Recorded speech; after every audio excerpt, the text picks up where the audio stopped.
Kembali lagi di channel kami, Jejak Bertuah. Kali ini kami akan menguak perbezaan mendasar antara Ahlus Sunnah wal Jamaah dan Syiah Imamiyah Isna Asyariyah atau Ja'fariyah. Namun sebelum itu, silakan subscribe dan klik tombol lonceng agar anda selalu mendapatkan pemberitahuan video terbaru kami. Jangan lupa tonton video ini sampai selesai agar anda benar-benar paham akan perbezaan di antara sekte di tubuh umat Islam. 19 perbezaan mendasar Aswaja dan Syiah Imamiyah Isna Asyariyah. Masih banyak orang yang belum mengerti perbezaan antara Syiah Imamiyah Isna Asyariyah dan Ahlus Sunnah wal Jamaah. Mereka menyangka bahawa perbezaan di antara keduanya hanya seputar masalah furu'iyah sebagaimana NU dan Muhammadiyah, atau di antara madhab empat yang dianut mayoritas umat Islam di seluruh dunia. Padahal perbezaan di antara keduanya bukan hanya dalam masalah furu'iyah semata, melainkan juga dalam masalah usul yang menjadi dasar agama, sebagaimana rukun iman dan rukun Islam yang menjadi pondasi akan keimanan dan keislaman seseorang. Berikut kami paparkan perbezaan mencolok antara Ahlus Sunnah wal Jamaah dan Syiah Imamiyah Isna Asyariyah atau Ja'fariyah. 1. Ahlus Sunnah.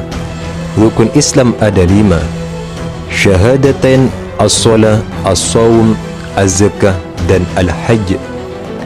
Syiah.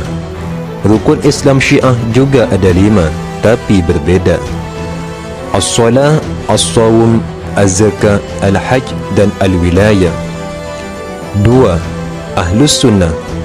Rukun iman ada 6: iman kepada Allah, iman kepada malaikat-malaikatnya, iman kepada kitab-kitabnya, iman kepada Rasulnya, iman kepada yaumil akhir atau hari kiamat, iman kepada qadar baik buruknya dari Allah Subhanahu wa ta'ala.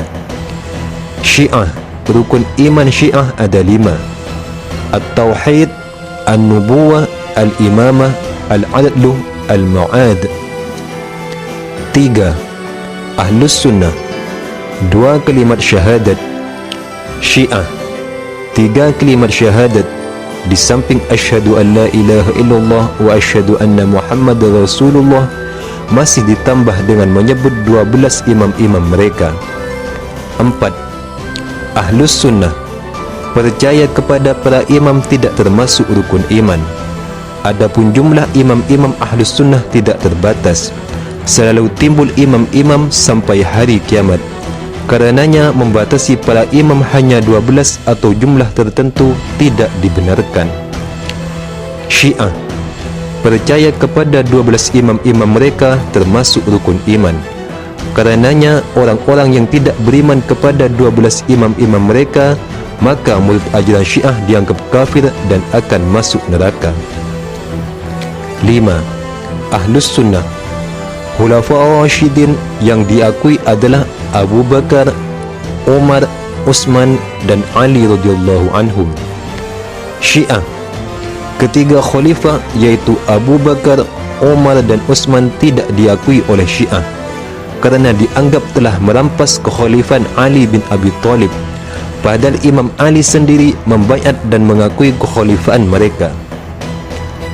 6. Ahlus Sunnah. Khalifah atau imam adalah manusia biasa yang tidak mempunyai sifat maksum, berarti mereka dapat berbuat salah, dosa dan lupa, kerana sifat maksum hanya dimiliki oleh para nabi. Syiah. Para imam yang jumlahnya 12 tersebut mempunyai sifat maksum seperti para nabi. 7. Ahlus Sunnah. Dilarang mencaci maki para sahabat. Syiah. Mencaci maki para sahabat tidak apa-apa. Bahkan Syiah berkeyakinan bahawa para sahabat setelah Rasulullah SAW wafat, mereka menjadi murtad dan tinggal beberapa orang saja. Alasannya kerana para sahabat membaiat Sayyidina Abu Bakar sebagai khalifah. 8. Ahlus Sunnah.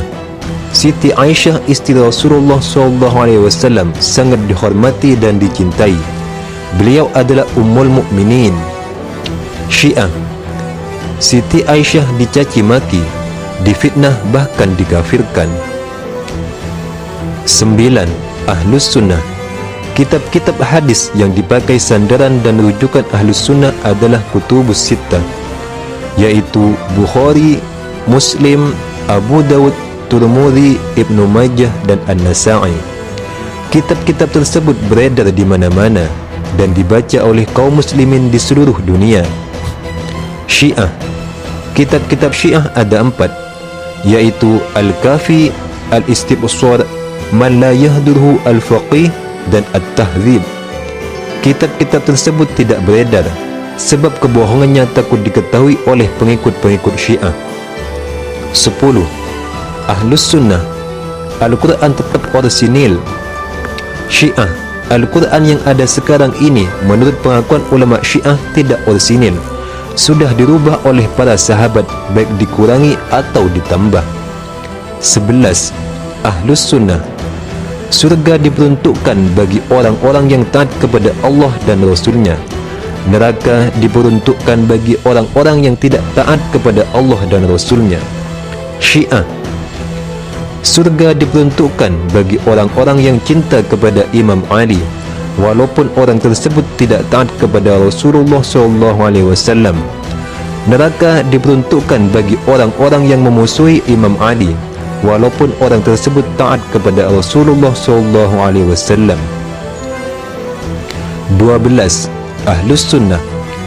Akidah Raj'ah tidak ada dalam ajaran Ahlus Sunnah. Raj'ah adalah besok di akhir zaman sebelum kiamat manusia akan hidup kembali, di mana saat itu Ahlul Bait akan balas dendam kepada musuh-musuhnya. Syiah. Raj'ah adalah salah satu akidah Syiah, di mana diceritakan bahawa nanti di akhir zaman Imam Mahdi akan keluar dari persembunyiannya, kemudian dia pergi ke Madinah untuk membangunkan Rasulullah SAW, Imam Ali, Siti Fatimah serta Ahlul Bait yang lain. Setelah mereka semua baiat kepadanya, dia pun selanjutnya membangunkan Abu Bakar, Umar dan Aisyah. Kemudian ketiga orang tersebut disiksa dan disalib sampai mati. Seterusnya diulang-ulang sampai ribuan kali sebagai balasan atas perbuatan jahat mereka kepada Ahlul Bait. Orang Syiah mempunyai Imam Mahdi sendiri, berlainan dengan Imam Mahdinya Ahlus Sunnah yang akan membawa keadilan dan kedamaian.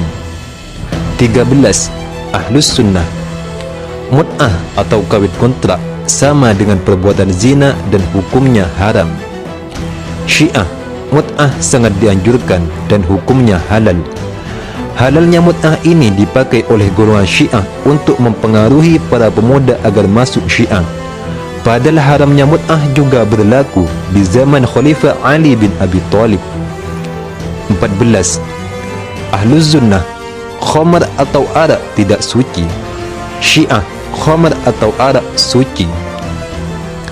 15. Ahlus Sunnah.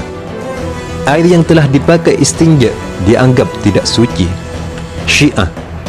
Air yang telah dipakai istinja dianggap suci dan mensucikan. 16. Ahlus Sunnah. Di waktu solat meletakkan tangan kanan di atas tangan kiri hukumnya sunnah. Syiah. Di waktu solat meletakkan tangan kanan di atas tangan kiri membatalkan solat. 17. Ahlus Sunnah. Mengucapkan amin di akhir surat Al-Fatihah dalam solat adalah sunnah. Syiah. Mengucapkan amin di akhir surat Al-Fatihah dalam solat dianggap tidak sah atau batal solatnya. 18. Ahlus Sunnah. Solat jamak diperbolehkan bagi orang yang bepergian dan bagi orang yang mempunyai udhur syar'i. Syiah. Solat jamak diperbolehkan walaupun tanpa alasan apapun. 19. Ahlus Sunnah. Solat duha disunnatkan. Syiah. Solat duha tidak dibenarkan, padahal semua awliya dan solihin melakukan solat duha. Demikian telah kami nukilkan perbedaan-perbedaan antara akidah Ahlus Sunnah wal Jamaah dan akidah Syiah Imamiyah Isna Asyariyah atau Ja'fariyah. Semoga kita dan keluarga kita terhindar dari sekte sesat yang dapat menjauhkan dari ridho Allah Subhanahu wa taala dan Rasulnya. Silakan subscribe dan klik tombol lonceng sebagai dukungan buat channel kami, dan share video ini sebagai sarana agar umat Islam terhindar dari sekte yang membahayakan dan menyesatkan.